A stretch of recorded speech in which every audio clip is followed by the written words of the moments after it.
নির্বাচন নিয়ে কোনো শঙ্কা নেই, এবার রোল মডেলের ভোট করতে চায় অন্তর্বর্তী সরকার।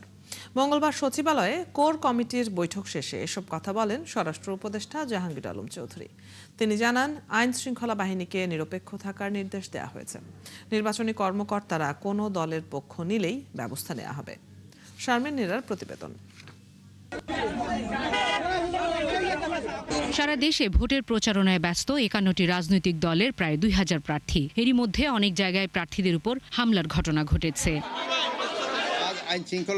ফলে নির্বাচনকে ঘিরে জনমনে কিছুটা শঙ্কা দেখা দিয়েছে। তবে স্বরাষ্ট্র উপদেষ্টা বললেন, ভোট সুষ্ঠু করতে মাঠে থাকবে আইন শৃঙ্খলা বাহিনীর কয়েক লাখ সদস্য।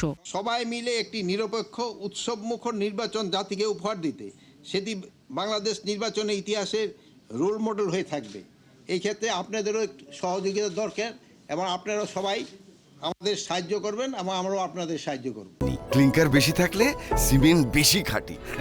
আনোয়ার সিমেন্ট জানান, আইন শৃঙ্খলা বাহিনী ঊর্ধ্বতন কর্মকর্তাদের অবৈধ আদেশ শুনতে বাধ্য থাকবে না। নির্বাচন সংশ্লিষ্ট কেউ কোনো দলের পক্ষ থেকে এবার খাবার গ্রহণ করতে পারবেন না। নির্বাচনী দায়িত্বে নিয়োজিত কর্মকর্তা সহ আইন শৃঙ্খলা বাহিনীকে বেশ কিছু নির্দেশনা দেওয়া হয়েছে।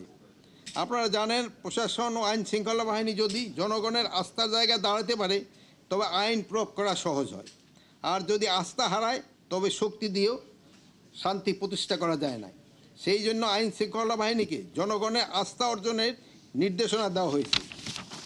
এক্ষেত্রে তারা যেন কখনো কোনো বেআইনি আদেশ, কোনো স্বার্থন্বেষী এজেন্ডা বা কোনো পক্ষপাতমূলক কর্মকাণ্ডে অংশ না নেয়। প্রশ্নের জবাবে বলেন, ভোট কেন্দ্রের ৪০০ গজের বাইরে মেলা বসলে কোনো সমস্যা নেই। একটু দূরে বলবে, মেলাটা একটু দূরে বসবে, ৪০০ গজের ভিতরে বসবে না।